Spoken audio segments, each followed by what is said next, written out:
Meu nome é Cairo Santos e eu sou kicker e único brasileiro jogando na NFL. Cada chute, cada jarda conquistada, cada passo me levou para mais perto dos meus sonhos. Agora, a cada R$ 200 em compras com seu Visa cadastrado, você tem a chance de ficar mais perto do sonho de assistir ao Super Bowl 59. E usando o seu cartão de débito, você ainda concorre a prêmios diários de até R$ 1.000. Não importa o tamanho do seu sonho, dê o primeiro passo. Visa, apoiando seus passos aonde você quiser chegar. Não é tempo técnico, mas é intervalo aqui no podcast. Já imaginou se seu time tivesse um seguro para não perder nunca? Pois é, isso não existe. Mas com a Zurich Seguros, quem não perde nunca é você. Na Zurich Seguros, os planos se adequam às suas necessidades em qualquer momento da sua vida. Seja seguro de auto, residência, vida e muito mais. Diferente de alguns times, na Zurich Seguros você pode confiar. Para saber mais, acesse zurich.com.br ou consulte seu corretor.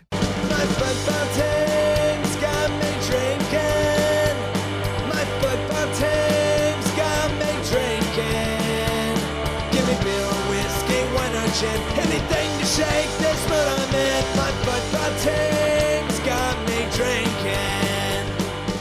Back at it again with another shade of blue. It's the roster move extravaganza, the moment we've been waiting for the long offseason because they got eliminated so quickly. We are the Kansas City Soccer Journal. My name is Cody Bradley. I've got Thad Bell, Robert Russert, and Mike Kuhn here. Mike Kuhn repping the KC Current, the only team left. Big game this weekend. I'm hoping we get to that at the very end here.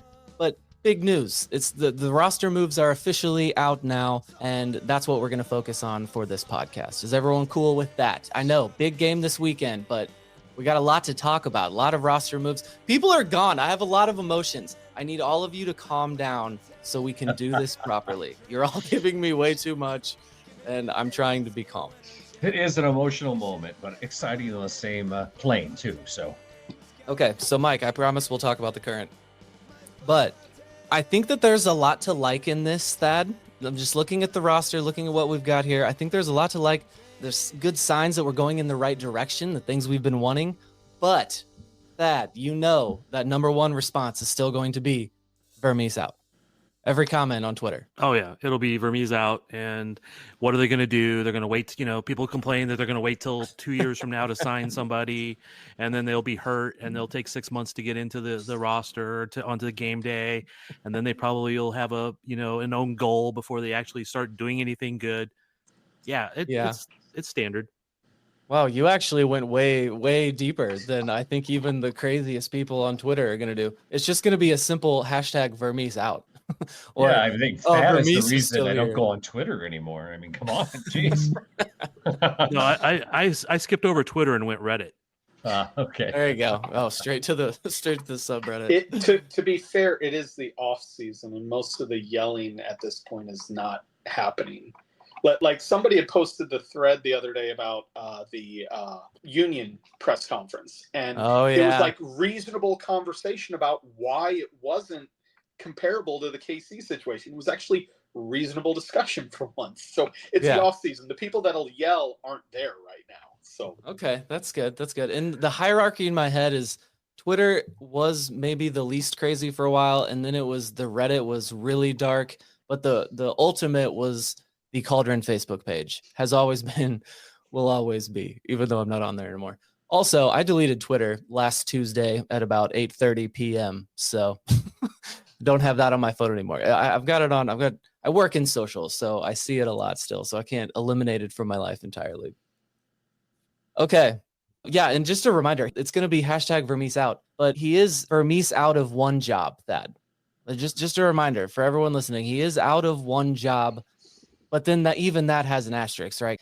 He has someone to answer to, but then that guy also answers to him. Yeah, I don't know what's going on. Yeah. It's like a multi-tier, multi-level media marketing or something, man. Like it's a little bit, yeah. I don't know. Like we're gonna be like selling CBD or something. But yeah, I mean, because he technically reports to Burns, and Mr. Burns reports to him, and somewhere there needs to be a Smithers. Who should wait? Hold on. In there somewhere.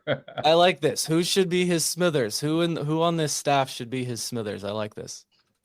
I vote for Jacob Peterson, but I think there probably is somebody that's a better option. Yes. Yes, that's good. Although we like Jake, I don't know if we like Mr. Smithers. But Mr. Burns, you're going to have a lot of fun with this, Mr. Burns. Even just talking before this in the Slack, he's always about Mr. Burns. There is going to be a Mr. Burns press conference. Is that on Friday, Thad? At least, Last I heard, it will be scheduled for Friday afternoon. So it may be moved depending on the timing of a few different moving parts. Yeah, if you felt what just happened there, it's because I messed up. We're recording this at a mystery time. Right after the release came out, we all got together. Right, instantly. Within 10 minutes of the release coming out. Hey, it's what we do. I mean, come on. But there's a lot of questions. Like, we need the press conference is relevant here because Johnny is one of the names on this list, and I don't know how to feel about it. And I'm not sure he's gone. I'm not ready to give up. So there's some questions we need to ask at this press conference. Let's not get to Johnny yet. Like I said, guys, you all need to calm down, and we're going to do this right. Mike, can you just give us a succinct list of who is out, maybe in descending order of importance? Start with the big ones here. Descending order of importance. Well, I won't name the name that you just named because I don't think he's the quote unquote most important. Tim Melia, Tim Melia is out. Johnny Russell is out. Robert Castellanos is out. Remy Voltaire is out. Andreu Fontas is out. Chris Rindov, Danny Flores, and Ozzy Cisneros are all out. Melia, Russell, Voltaire, and Fontas were all out of contract. Castellanos, Rindov, Flores, and Cisneros were all had their options declined. That a lot of names on that list. There were some tough decisions there. People wanted to see some older guys gone. We did that too much in this late era of Vermees. And they did that. They made some tough choices here. 39-year-old Tim Melia is not returning. I know. I think in a lot of these conversations we've had over the last 3 weeks or whatever it's been, we've thought like, oh, we wouldn't mind having Johnny back if it was on lower contract. We wouldn't mind having Tim back. Remy Voltaire. We're all players that could contribute to this team. Sorry, Andreu. But everybody else just left him out. Yeah. Well, at least I didn't put Remy Voltaire as less important than Castellanos. Oh my God! No. Hey, I have a reason for that, and I will get to it when we're discussing it. I was just. I know. Names. Cody wanted it. I have a reason for it, so I can get to that. Okay. I was about to jump on that when you were giving the list.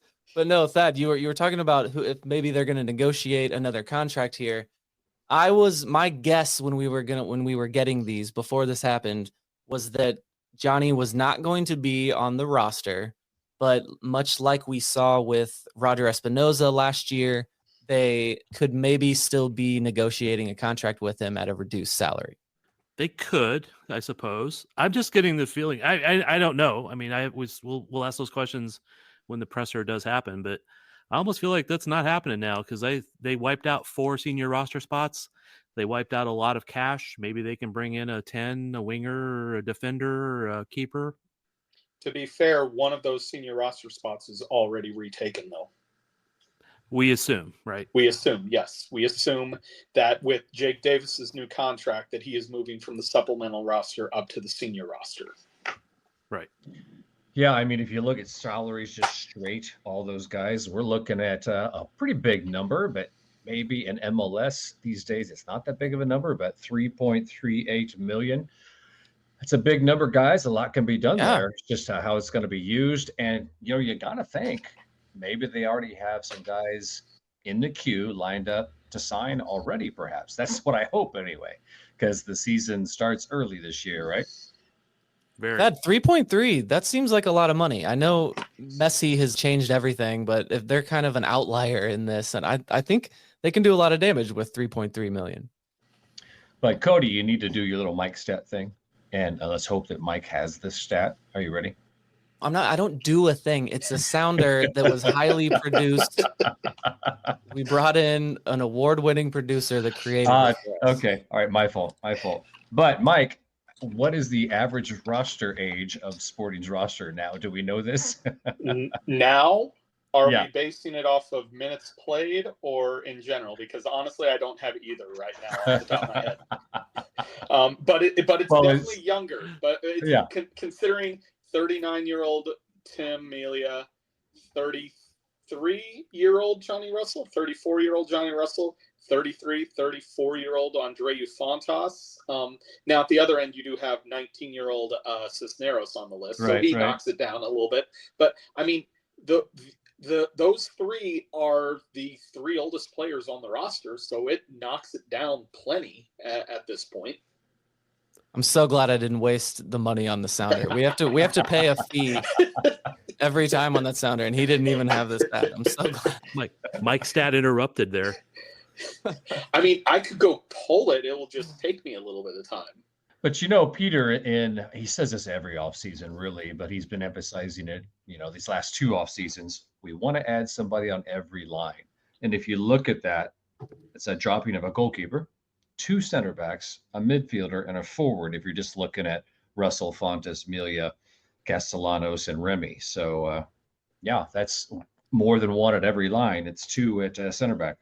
Yeah, two at center back, Robert. And I mean, the rosters aren't big enough, so any center back on the roster is kind of a key center back.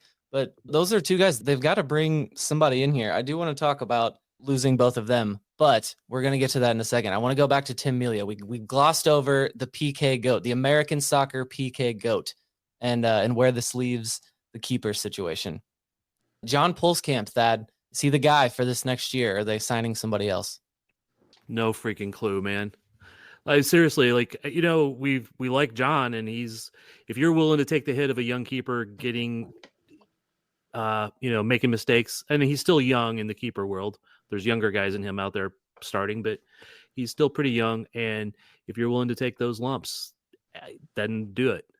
I'm okay with that. But you also got to be building in whoever's behind him. I don't know if Shea is the answer for that or some of the other guys, but that would be the one that I would least worry about, other than having a pool level keeper as a backup. Yeah, Mike, I'm looking at this and I'm just seeing they're rebuilding, right? They've got a lot of other decisions to make here. They haven't truly seen a lot regular starting, sustained starting from Pulskamp. I kind of think that they just make the decision that they start this rebuild elsewhere, and they've got him there, and they're going to give him one more go here. And, if he doesn't pan out this year, then maybe they're going to have to bring in somebody else. I mean, if it was me in charge, if you're ready to give the gloves to Pulskamp, say you're our number one, you're starting, I do feel like you need to bring in a veteran with experience to be his backup, but also push him at the same time. You can't go in with Pulskamp and Shea and then Molinaro from the signed from the academy team as your three goalkeepers next year. That to me immediately makes you one of the weaker, if not weakest, goalkeeping cores in the league. I think Vermes will go out and he'll sign a veteran, whether that's to replace Pulskamp as a starter or to be a guy to push Pulskamp to be better. That remains to be seen, but I don't see how this team doesn't sign a veteran keeper in the offseason. Probably off the re-entry draft. That's where they like to pull their backup keepers from. Kendall McIntosh, guys like that. So Richard Sanchez, Andrew Dykstra. I think that might be it, actually. Well, if you look at trends in the league, and if you want to compete right away, I think, LAFC getting Hugo Lloris, St. Louis getting Roman Berkey have shown that a top-class keeper can make a massive difference in your success level. So if the goal is to win right away, then maybe they do sign a big name. But if not, then maybe they go the other way. Spend that money in the front. Spend that money farther up. Mike, what do you think of Shea? How much have you seen a good amount of his play? I've seen some of his play, but I don't feel like I've seen enough. You only can see so much watching MLS Next Pro games, and I didn't make it out to Lawrence to catch any of the games he started out there, so I can't speak a lot to how he does. I know that they they manage the minutes for the keepers. They plan for that at SKC2, but it is a little worrisome that when Pulskamp came back from the Olympics, Shayway didn't make another start for SKC2 the rest of the way. So it's a little worrisome in that regard, but it's not the biggest concern. He's still young in keeper years, although he's close to Pulskamp's age. So I don't know if it as a Pulskamp's the starter, Shayway's the waiting in the wing sort of thing. I mean, I saw him and I thought he was good, but I just really think at the end of the season they were looking at the academy keepers to see what they think of them, giving them those opportunities. One of them made a horrendous mistake. I'm not calling him out because I don't want to do that to kids, but they were pretty decent. I'm pretty sure that's a big part of why he didn't play at the end. Okay, so Robert, it's not quite a cleaning of house. They did exercise a few options here, but do you think that the pessimistic fans, the ones that are the most upset, the ones that will be commenting #Vermees out, do you think that they'll see this as a sign in the right direction? Well, I think compared to what we've done in the past, I mean, there have been instances, getting rid of Beasler, getting rid of Zuzi, if you will. But this is 4 big guys. I think this is a pretty big sign that they're serious for this rebuild, and they want the salary availability to do it. So I think it's a big sign of big hope. Thad, serious about the rebuild? Yes, they're serious about the rebuild. Does that mean it's happening in this window? No. Here he comes. Gonna pour water on it. Trying to get I get excited. We're rebuilding, Thad. Come on. Man, I'm supposed to be the voice of reason. I try. I mean, it doesn't always work. We did do half the 16 that were questions of coming back or not are gone. So I mean, if you'd have asked me a month ago if half was going to be what we were getting, I would feel like that's a good start, given who was out of contract and who still had options to pick up. And the oldest and the most expensive that was available to go. I mean, the most expensive still being Polito, but of the ones who were easily not returnable, that was the high cost and the oldest. So I mean, it made the most sense. I was just never sure. I thought it was pretty high chance that all of them would go, but I didn't think that maybe it would happen. But I will miss them. It's two really big guys. Tim and Johnny are just going to be really sad. Yeah. I don't know. Again, I'm not ready to concede that. I don't know that we need to wax lyrical about them yet and honor them in their careers. We can save that for a later date if it comes. But no, I think 8 of 16, like you said, Mike, I think realistically that is about as much as we could have hoped for. I know there's a lot of out of contract, but truly, how many guys can you possibly sign in one season? Like, you need to have some form of carryover. The Vermees system, he is still here, as we've said. The Vermees system is everything. He needs people that know what to do. He needs people to tell all these new guys what to do. And honestly, I bet some people will hear 8 out of 16 and we're hoping for way more. But I think realistically, that's genuinely about as much as we could have hoped for. Yeah, I think so, because it also in reality is, even if they're signing players right now, getting them in, getting the visas, all these other things, not all of them will be in by February when they got to be playing Champions League or Champions Cup, excuse me.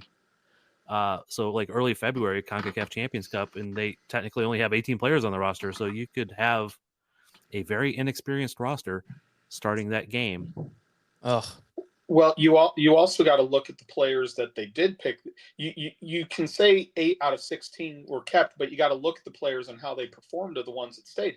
Did you really want to get rid of Afrifa? Other than Cody, did you really want to get rid of Agata? Did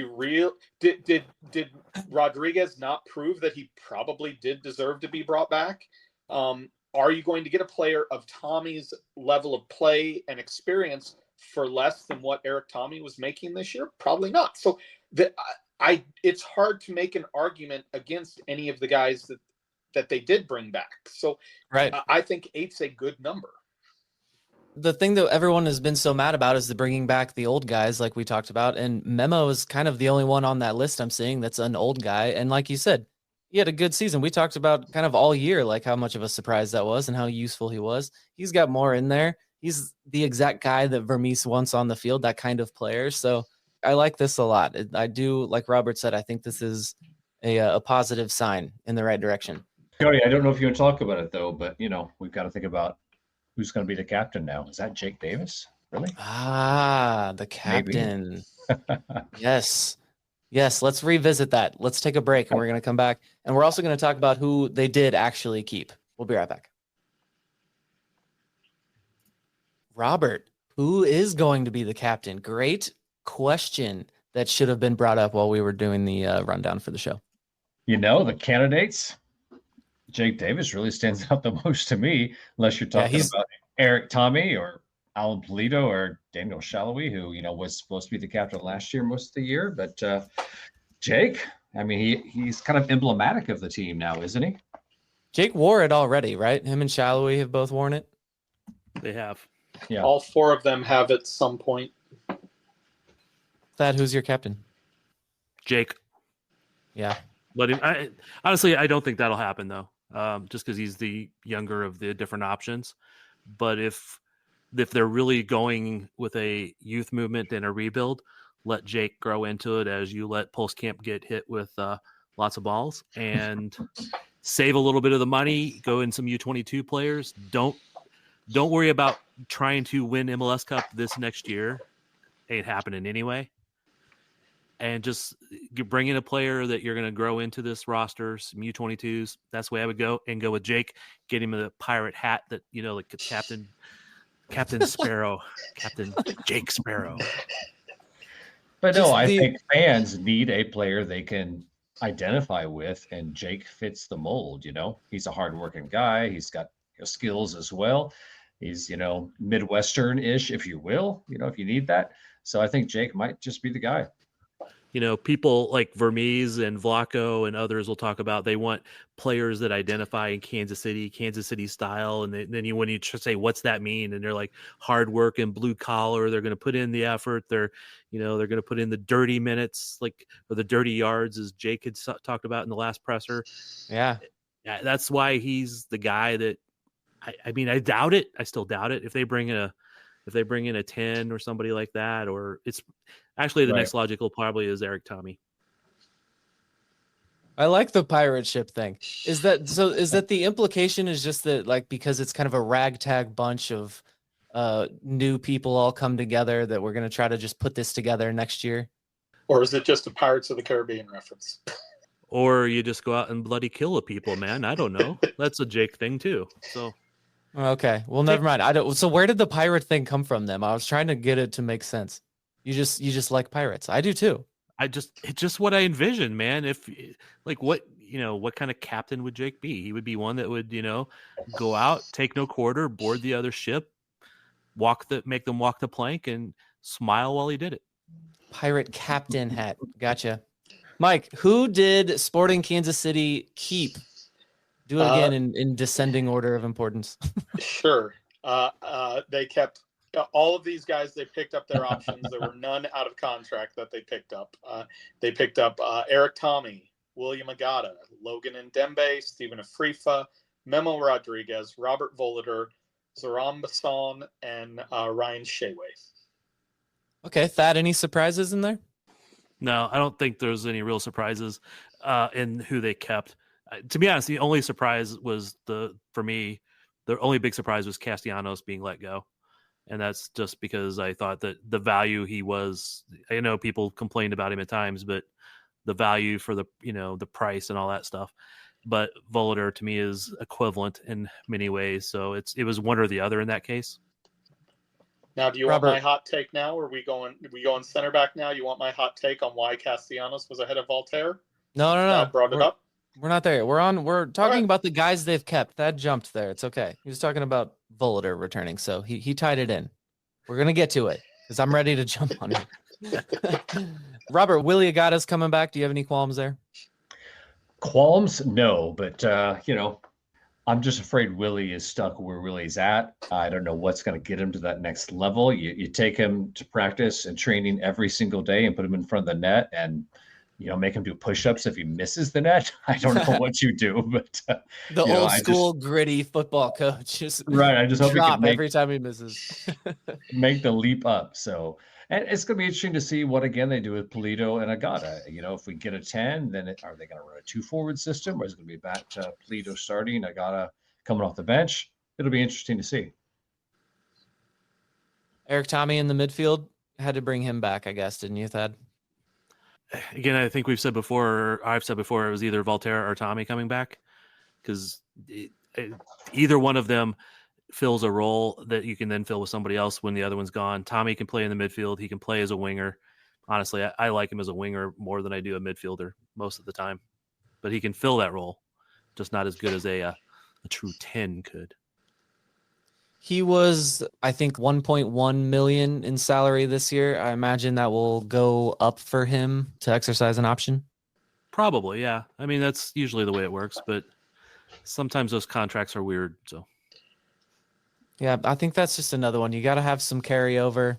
He scored some goals. He knows the system. He runs like a maniac all over the field. So, well, and I'll go back to the point that I made in the last segment, where if you're bringing, you're not going to get a player that does what Tommy does for less than what Tommy's going to be making.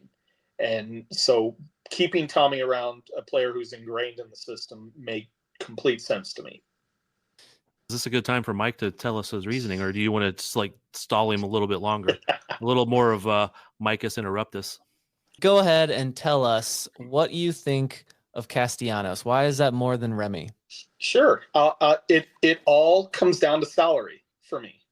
And the fact that you kept Volater as the who was 400,000, if I remember right, according to the Players Union. Castellanos was on 115,000. You're already bringing back Fernandez and Rosero on the back line. You're basically bringing back your entire starting back line of that conceded 66 goals in 2024.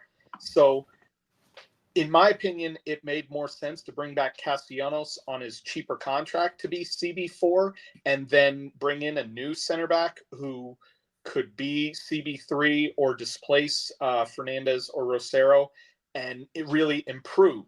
I struggle to see where the improvement's going to come on the defense with the players that we brought back, basically. I'll counter you for a second. Is we didn't really see Joaquin's best. I mean, he played one great header game. Yeah, great header to close out great the header. season. And of those 66 goals, Fernandez really was responsible for one. I mean, a really spectacular one, but yes, one. I don't know how many they gave up in that last 4. game. They gave up 4 with him on the field. Was who else was out there with him? Since you have these, Castellanos was out there for part there of it. There you go. Volater was out there for part of it. Yeah. Actually, Castellanos came in for him. It was Volater was out there with him. Okay. And then Shelton and Leibold. Yeah. So Volater ends up Demba. starting on this back line. Let's forget next year, because that's my opinion of Robert Volater. Yeah, I don't have as low opinion of him as you do, but I definitely don't want him in the top 2 starting spots. At this Robert point. doesn't see him ripping volleys in training. I haven't seen him do that in a match either. So I have for a while. For quite a while. Anyway. There you go. Make that distinction, because I'll pull up the DC game from from 2023. Yeah, fair point. Thad, when Mike started that, you were agreeing wholeheartedly, thumbs in the air, and then when he was done, you decided to counter him. But you were agreeing on the salary situation. Remy is just going to cost too much, and he wasn't surprised by that because, of course, he was gone. Yeah, well, everything it comes down to where your salary is and what your cap is and the players you're trying to bring in, et cetera, et cetera.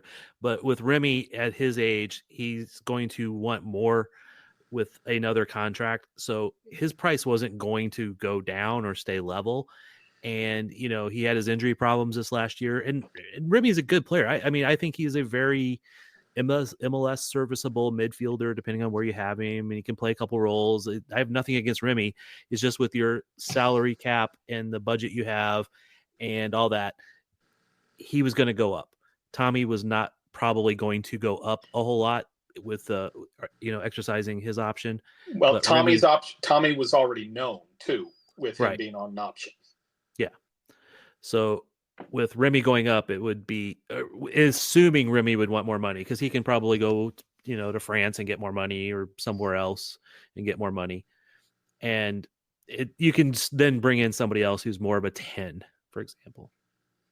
I hope he goes to France, because it's going to hurt seeing him run around in a Colorado Rapids jersey or something. That's going to drive me crazy. LAFC. Oh, yeah. They steal all of our players, don't they? And turn them into better. He'll be the replacement for Ilie. Ilie Sanchez had a MLS Hall of Fame career after leaving here. Like 4 trophies or whatever he won. I don't even know. Thad, where does this leave us with the midfield? So it's Zoran Basong, Jake Davis, Nemanja Radoja, Memo Rodriguez, and Eric Tommy. Pretty thin. Yeah, pretty thin. Someone's got to be brought in. Are we going to get this mythological South American midfielder that I've been waiting for all these years? Well, they did have him at one point, but then the owner said no. So I don't know. Yeah, no, thank you for doing that, because we don't talk about that enough. Every time that it's mentioned, I'm like, why is that not the biggest? If something like that came out with the Chiefs, that would be the biggest news on planet Earth. If Andy Reid wanted to sign someone and Clark Hunt was like, nah, we don't have the money, that would be the biggest news on Earth. Why do we not talk about this more? Vermees tried to get us a South American midfielder, and they said no. Well, I'm not 100% sure he was South American, but they had a Spanish-speaking 10 lined up to sign, and I know what league he went to. I just don't know exactly which player he is. So, yeah, they had him. They had all the transfer fees, all the dots were dotted, all the I's were dotted, T's crossed, whatever. And they said, nah, we don't need that. You did so good at the end of last year. Robert, you got to think they're going to bring in a midfielder. Well, yeah, I mean, part of the question there, though, is are we doing the 4-2-3-1? Are we doing the 4-3-3? So that's going to determine, what we want to do there, or we want to be flexible and have players who can do that. But, if you're going to feed Alan Polito, if you're going to feed Willie Agata, you need somebody in there who can play that final pass. And we don't have that on the roster right now. Alan Polito. Yeah, we tried that last year, right? That worked super well last year. Super Right. well. I kind of hid my face, like I was afraid they're going to throw shit at me when I said that. No, Alan Polito is a worthy discussion, though, right? That's another one. We're going to get hashtag Vermees out, but then people are going to be like, well, why didn't they get rid of Polito? He's useless. Because he's on a contract, and to get rid of him, you have to spend at least a huge amount of money to have him walk away from that contract, or convince some team, Chivas, that it would be really worth buying from us. But that's probably not going to happen for a equal price of what they would have to pay to get rid of him.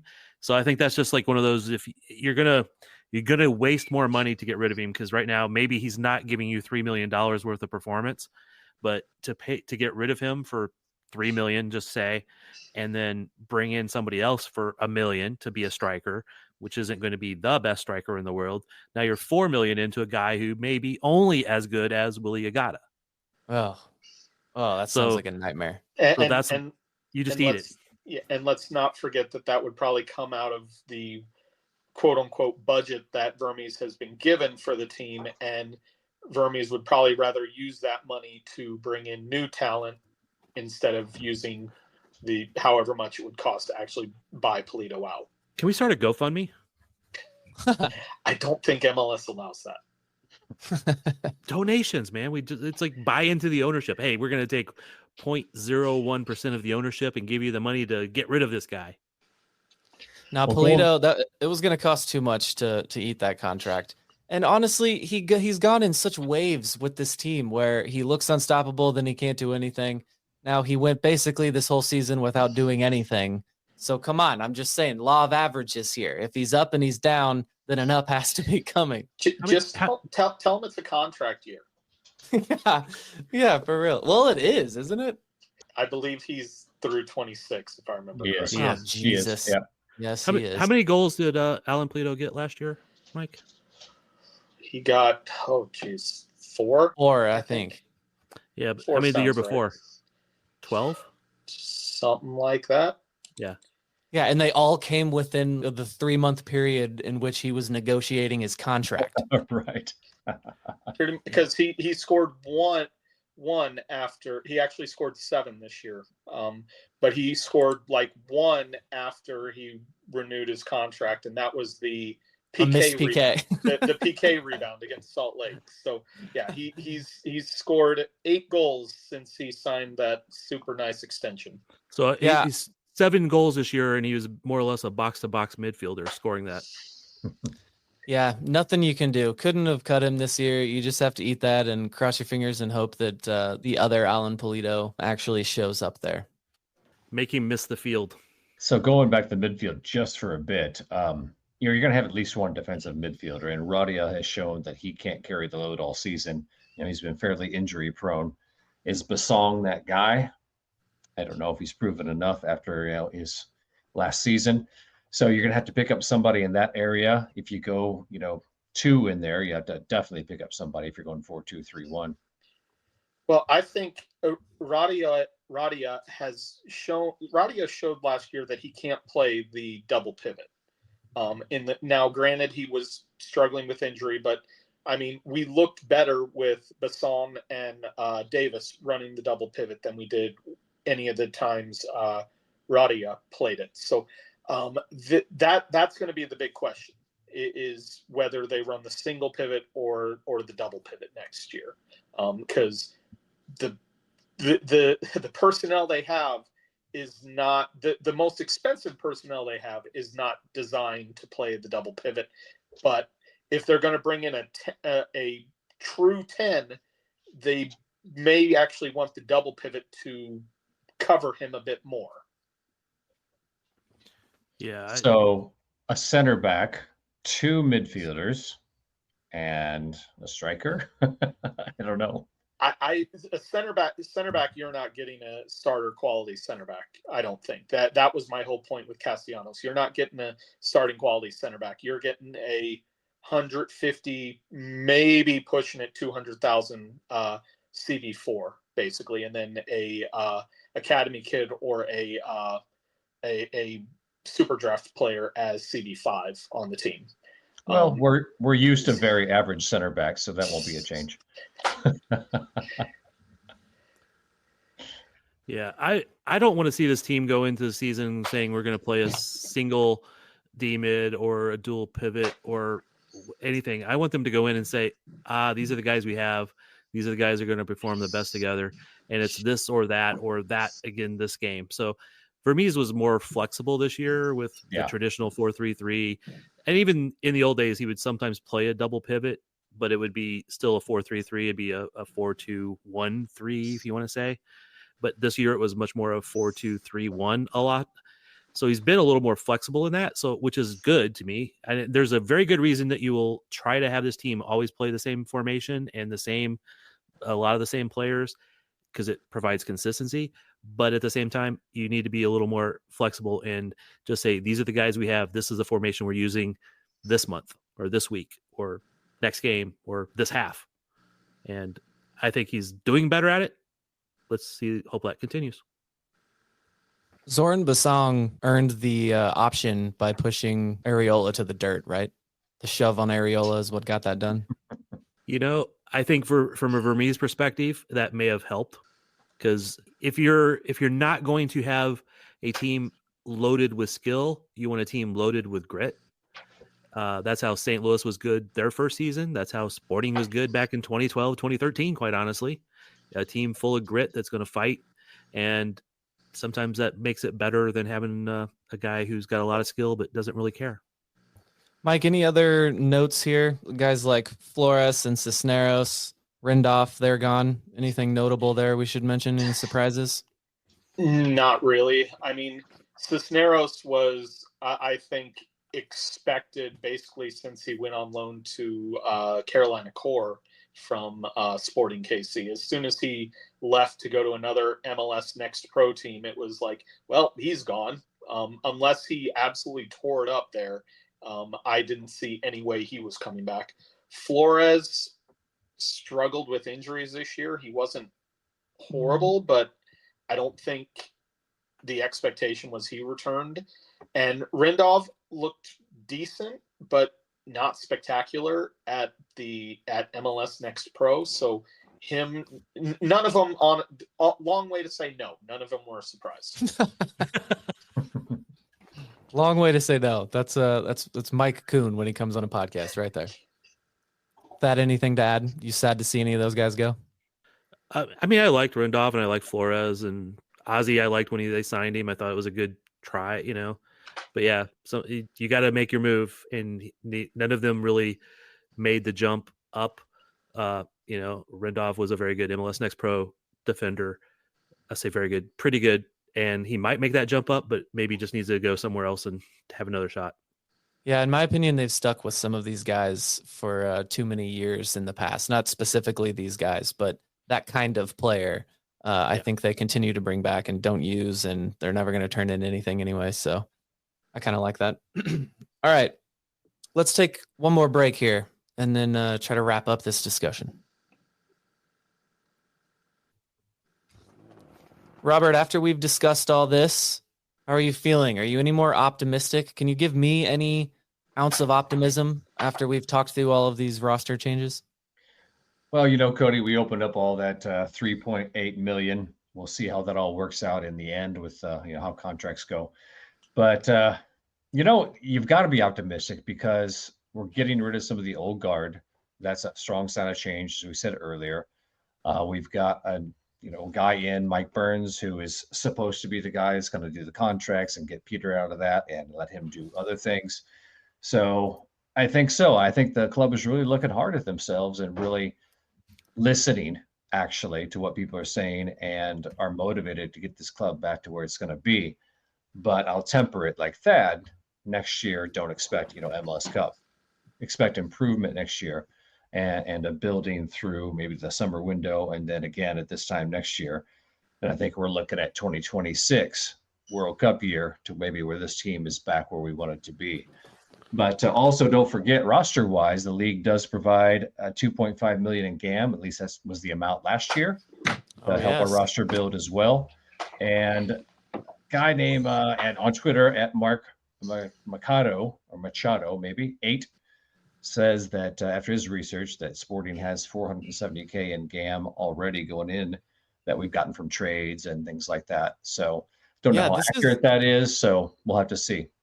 This is really interesting. And no, because it's Twitter and you don't know how much you can trust any of these people. It's just a graph we're looking at. But Robert, it's a really nice looking graph. It looks like he knows what he's doing. Do we need to pull the NFL comparison and the whole Jared Goff interception thing? Yeah, I just saw that. Yeah, I was just thinking the same thing. No, but Robert, this looks really well done here. And if I'm reading it right, Sporting Kansas City are the only team on this list that doesn't have a negative guaranteed GAM on here. But the question is, and maybe Mike can help us with this, is GAM like forever, or do you have to use it in a certain amount of time? Because that's one negative that somebody commented on this. Did he look at that? GAM, if I remember correctly, you can carry over a certain portion, but most of it has to be used in that actual year. Basically is what I remember from my MLS 101 course.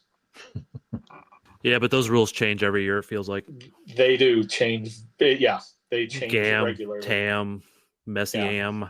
Yeah. Well, to try to put it to try to put it succinctly, I'm pretty sure this graph, what he's representing here is that Sporting Kansas City are in the 5th best position when it comes to balance of GAM for the coming year. And that's not bad considering we haven't really sold anybody lately. True. That's fair as long as it's accurate. Which again, we don't know the ins and outs of like what salary, like what deals are made, what GAM has been used where. That's the whole thing. Yes, it's a nice graph, but there's so much behind the scenes stuff that never gets published that you can never know for certain unless you actually work in MLS front office. Yeah, I have Thad, no what idea. was the number on Pierre? Do you remember? No, I don't Low remember. 7, if I remember right. We actually got a number. I just assume we. I guess if he's going overseas, they get us the numbers. was- That's right. Well, no, we did get told it was like over $1 million, but I want to say it was like barely over Low $1 million. 7. Low 7. Yeah, I mean, you're right. You're right. But I was just narrowing it down a wee bit more. Because I was like, somebody says, "Oh yeah, we got over $1 million," and then like a number came out from somewhere, and it was like 1,070,000 or something like that. So, Well, and remember, all of that isn't turned into GAM. Right. All of that does not get turned into GAM. Only a portion of it gets turned into GAM. The rest, a certain percentage has to be reinvested into the team, but it doesn't have to be the first team. It can be reinvested at the academy level. and some of those rules have changed though with homegrown players though. Yes. Yeah. So they get more. Well, that's how much you keep. How much you keep Yeah. from the league has changed from years past. Yeah. Homegrowns, you keep all of it, if I remember right. I believe so. And again, it changes every year. So like every year I wait for that stuff to come out. I read it and I go, what was it? Was it 2 years or 3 years ago? And then I go to Mike and try to figure it out. And we sit there and have long discussions on Slack trying to remember. Robert, one thing you mentioned before that 470K in GAM was that the league has been doing the additional drop of just the free drop of GAM out of nowhere. And are we expecting that they'll do that again? Well, are you referring to the roster model build? If we choose the under 22 initiative, we can get up to 2 million more in GAM if we choose that option for our roster build. Is that what you're talking about? Well, yeah, there's that. But Mike, am I dreaming, or didn't they, since Messi came here, didn't they just do kind of an airdrop of new TAM or GAM or something like that? Maybe I was just dreaming that. There's TAM, which we haven't talked about, which is a whole nother targeted allocation money that has to be used as well. I don't remember that specifically, but we also can't forget we get the You Suck GAM for missing the playoffs. We get the nice CONCACAF Champions Cup GAM for qualifying for the Champions Cup, which comes. So we do get GAM from two other locations as the well. You Suck GAM. Is that the official term? The You Suck GAM? That's basically what I've called it since I learned about it. It is now. Well, we did suck, so we deserve it. Okay. But I think some of that is what you're talking about, that 2.5 million in GAM, because there's essentially the salary cap, and then the league gives the extra monies to, help keep raising things without having it be officially in the salary cap, because everybody gets the same amount of money. So one reason they do that is so that if they run short of cash, they can say, "Oh, we're not giving you the GAM this year. Salary cap is still what it was, never changed." So the GAM is just a way to give more than the salary cap has been agreed to through the CBA. Right. And they give it, but they don't have to give it. So a lot of that will depend on when they sign a new deal with Apple, they can give a little more GAM, a little more TAM, whatever, but it doesn't count in that what the actual agreement is, what the contract says. It's just a way to make the league better, but if they have to fall backwards, they can. Yeah, I was just thinking maybe they bumped that number up or something like that, but I must have been dreaming that. Garber Bucks, man, just a crazy situation. You never know what's going on there. I can't wait to see Miami sign Neymar as a U22 player.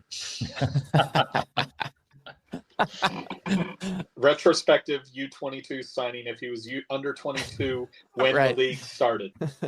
All right, so Mike, are we eligible to lose somebody in the expansion draft, because we can get additional GAM for that too?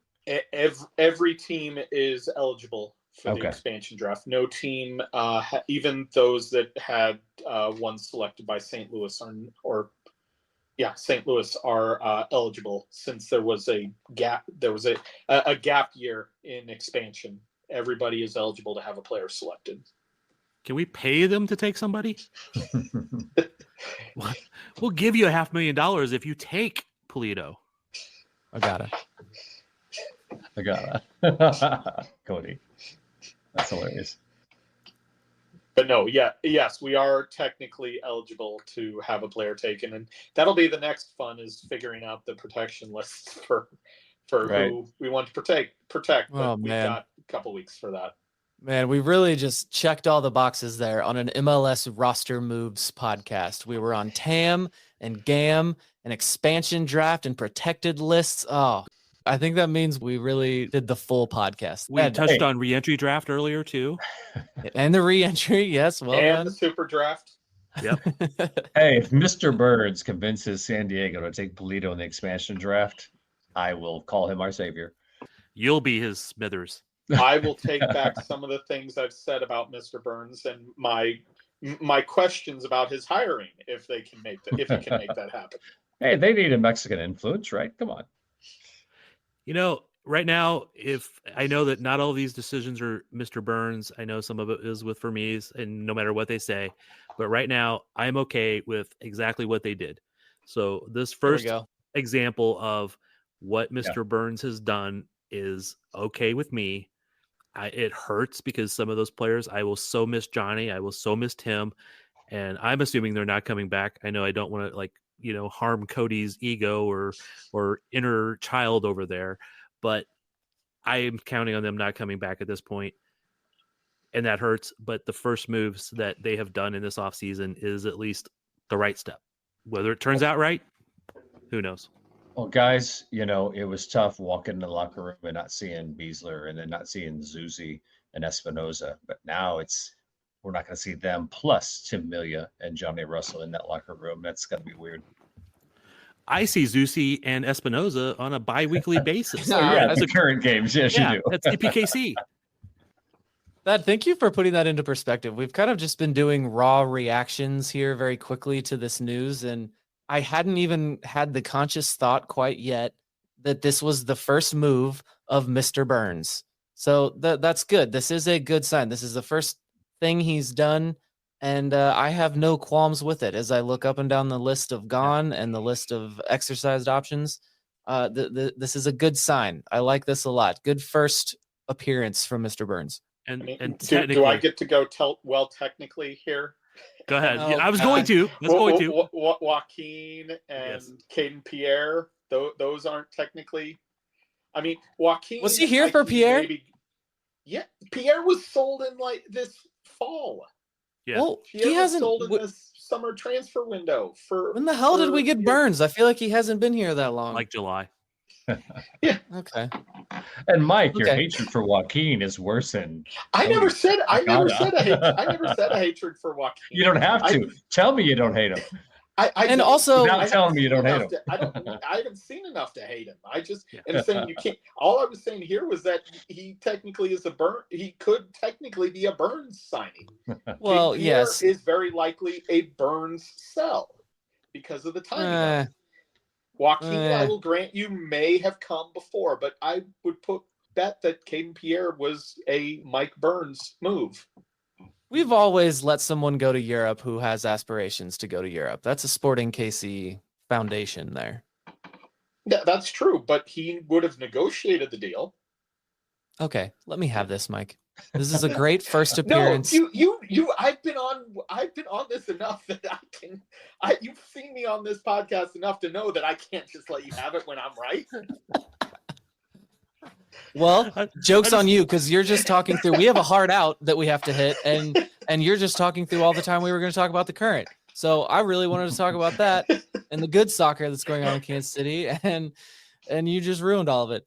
Hey, and I just want to point out that I was doing the technically right at the same time Mike was, because I knew where it was going. I was like, well, technically, even though I said good things about Mr. Burns, I'm like, well, technically it wasn't the first thing he did.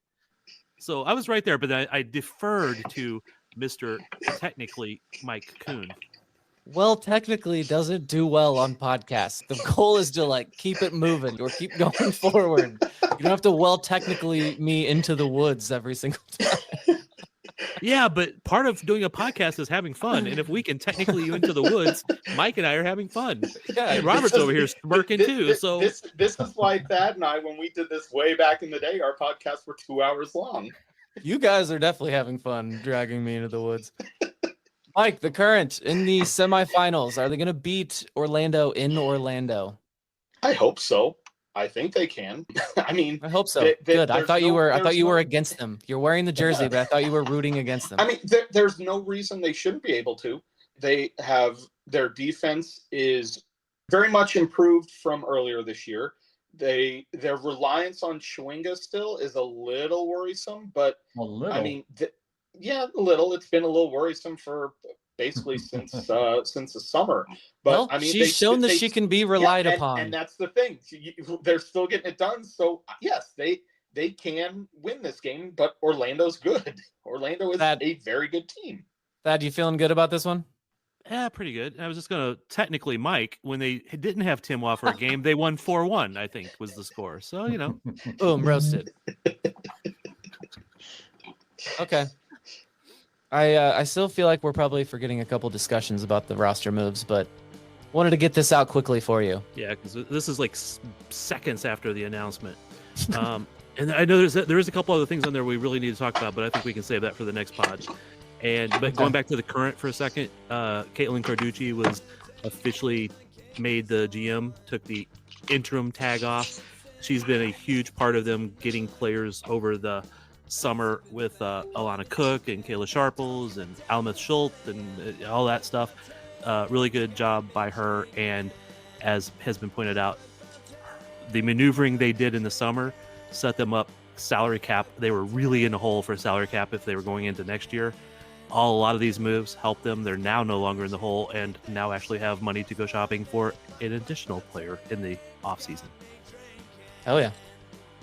All right. Thanks, boys. Got that one out quickly. I'm feeling optimistic. Mike Burns' first appearance. We'll be back and try to have a more well-rounded discussion after we've thought through everything, and that has calmed down from all the raw emotion from losing Johnny Russell. We'll talk to you soon. Sport Egg! Seems so tough, and 3 own goals ain't all that rough. Our skipper has just been sent off. Supporters strong have all gone soft. My football team's got me drinking. My football team's got me drinking. My football team's got me drinking. Give me beer or whiskey, wine or gin, anything to shake this mood I'm in. My football team's got me drinking. My football team's got me drinking. My football team's got me drinking.